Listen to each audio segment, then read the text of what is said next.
विश्वनाथ जी के मंदिर से आवाज हुई, सिद्ध संत हैं काशी में कबीरदास जी, उनसे इसका शास्त्रार्थ करा दो।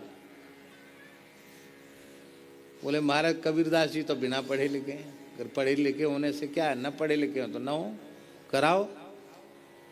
पद्मनाभ जी को लेके पहुंचे। पद्मनाभ जी ये तो समझ गए कि जिसके सामने हमको लेके आए हैं ये लोग, ये पढ़ा लिखा नहीं, एकदम ऐसे ही बावरा सा है, पढ़े लिखे जैसे तो लगते नहीं कबीरदास जी देखने में, और थे भी नहीं पढ़े लिखे। मसी कागज छुओ नहीं, कलम गही नहीं हाथ, एक क्लास भी नहीं पढ़े। परम पूज्य श्री बक्सर वाले महाराज जी कहते थे मामा जी कि कबीर जी को जब पाठशाला में पढ़ने के लिए भेजा गया और उस समय की और जिस परिवार में उनका पालन पोषण हुआ था उसकी संस्कृति के अनुसार, संस्कारों के अनुसार उनको उर्दू पढ़ाई जानी, अरबी फारसी पढ़ाई जानी आरंभ की गई।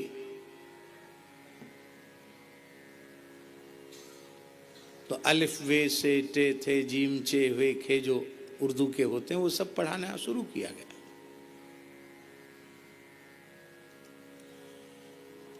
वो पढ़ाने वाले ने लिख दिया उर्दू में और वो पार्टी वैसी की वैसी धरे बैठे रहे, कुछ लिखा ही नहीं उन्होंने।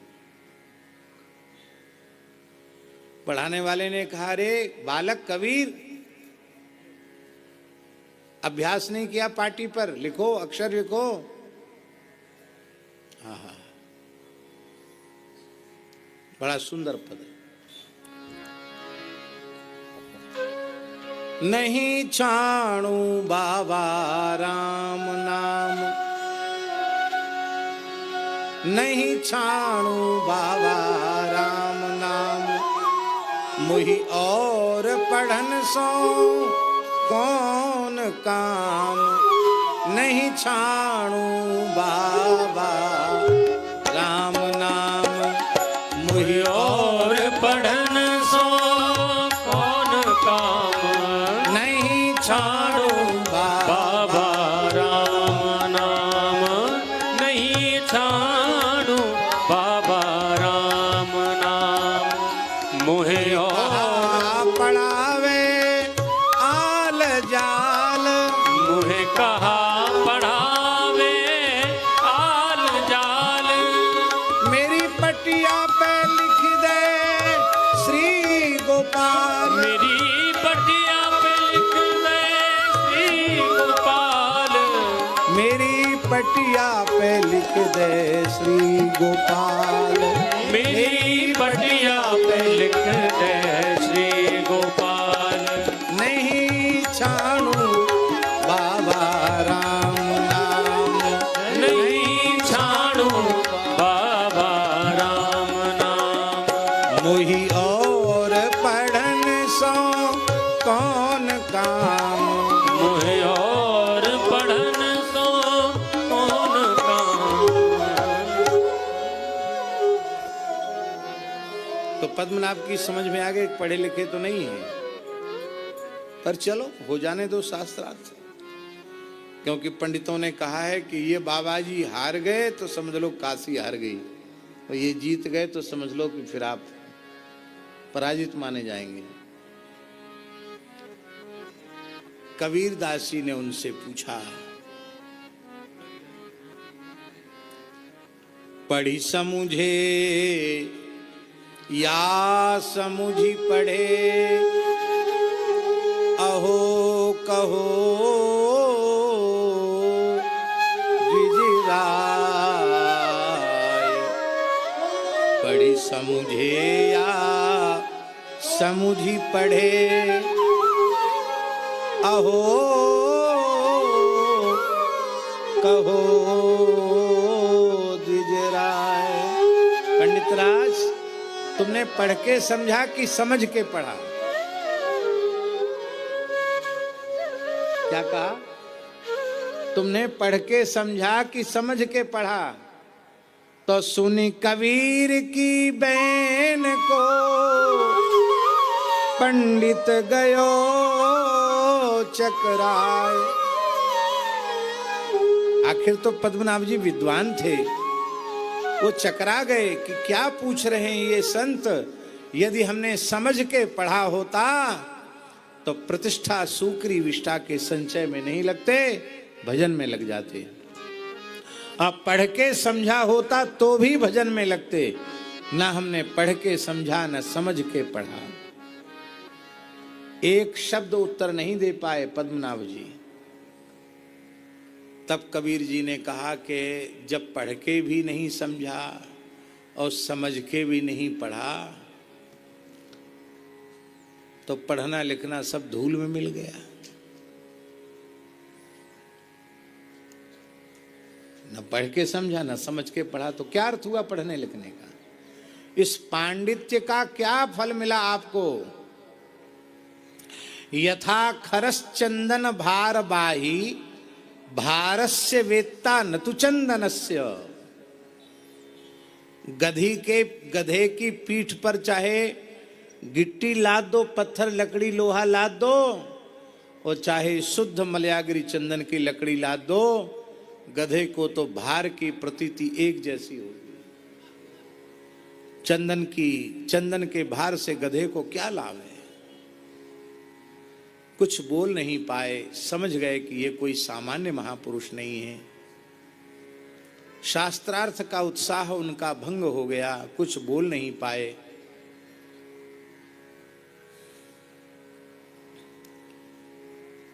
सभा विसर्जित हो गई।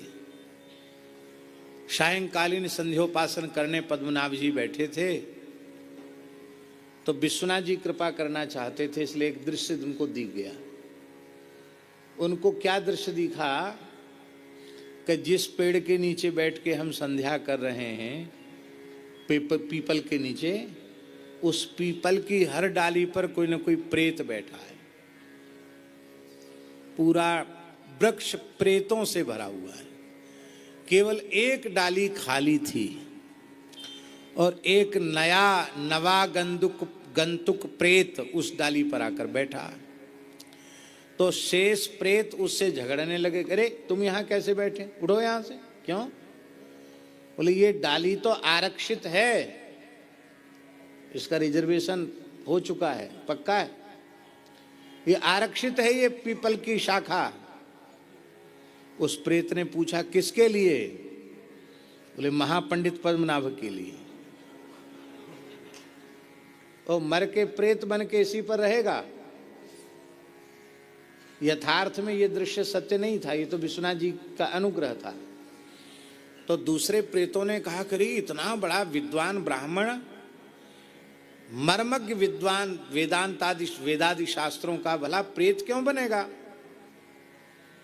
तो दूसरे प्रेत ने कहा तुझे पता नहीं है, गुरुम तुम कृत्य हुं कृत्य विप्रम निर्जित्य वादतः।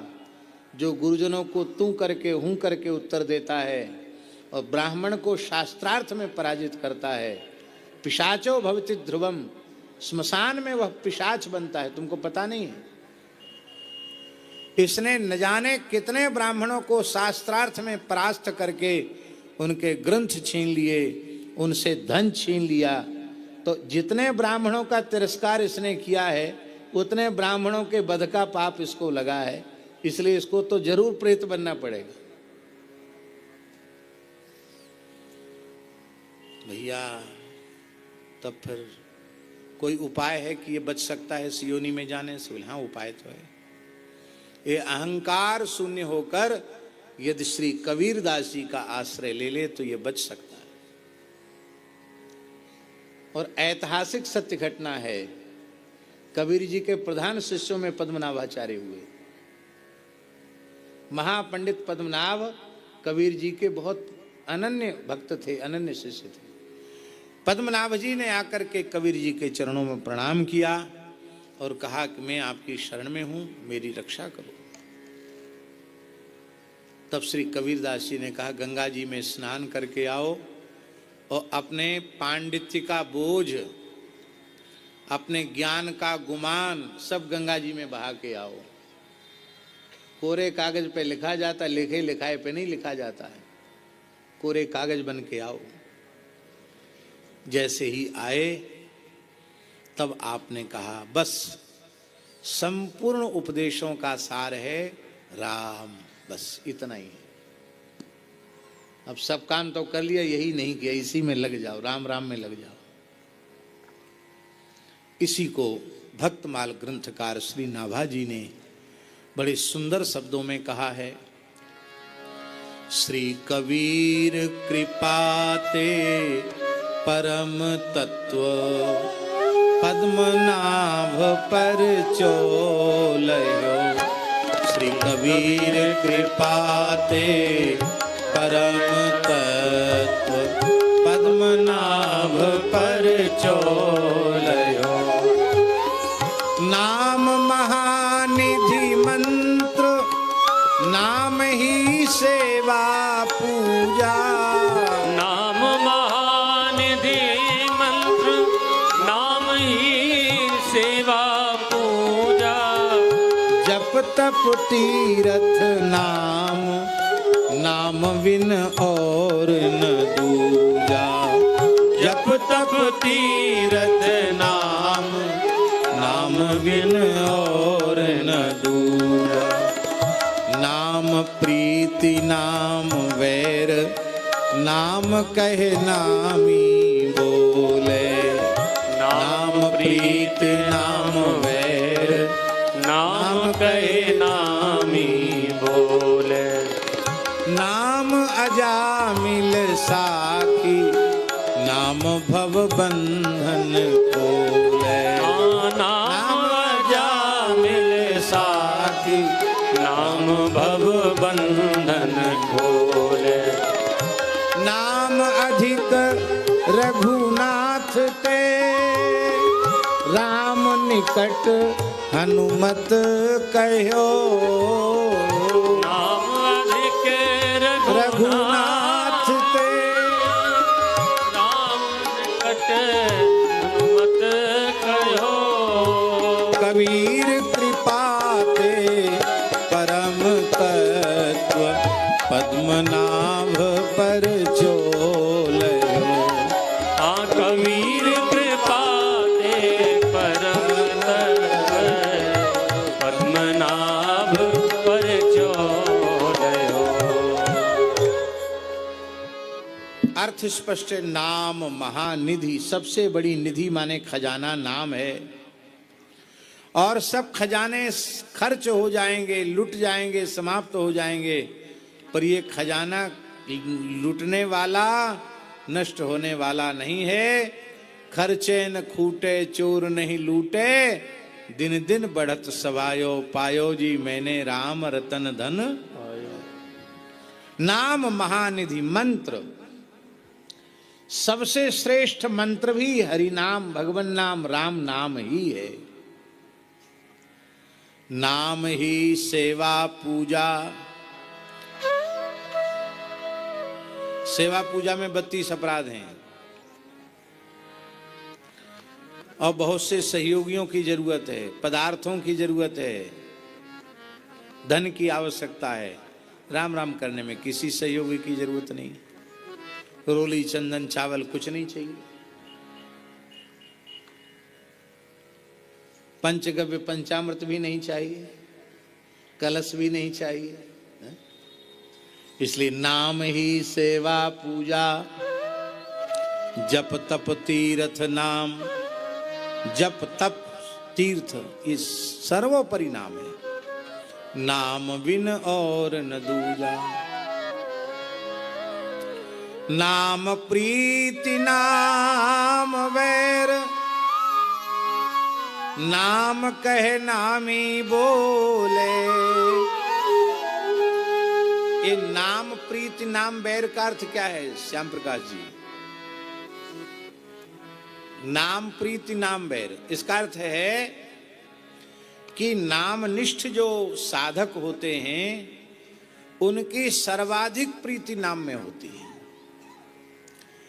इतनी प्रीति नाम में होती है, इतनी प्रीति नाम में होती है कि ठाकुर जी सामने आकर खड़े हो जाएं और कहें कि देखो भैया दो चीजें हैं, एक तो मैं हूं और एक मेरा नाम है, एक को चुनो। दो में से एक को चुनो। तो नामाश्रयी किसको चुनेगा? नाम को। महाराज आपकी जहां इच्छा हो वहां पधारो, बस आपका नाम हमारे हृदय में, हमारी जिह्वा पर सतत बना रहे, हमको कुछ नहीं चाहिए। विनय पत्रिका में इसी को तुलसीदास जी ने कहा कि राम जी से भी अधिक जिसको उनका नाम प्रिय है। आदि मध्य अंत उसका भला ही भला है, ऐसा गोस्वामी जी ने एक पद में विनय पत्रिका में कहा।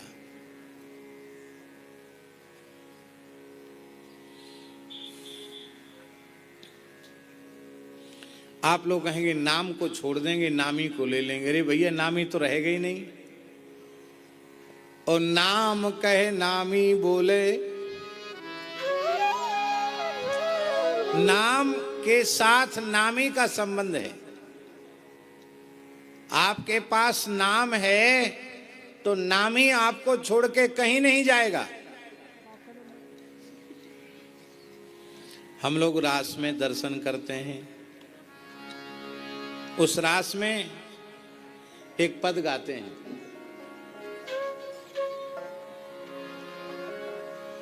उस पद की केवल एक पंक्ति कहेंगे, बन नाचे नटनी को वाली, नंद को किशोर, ये पद है।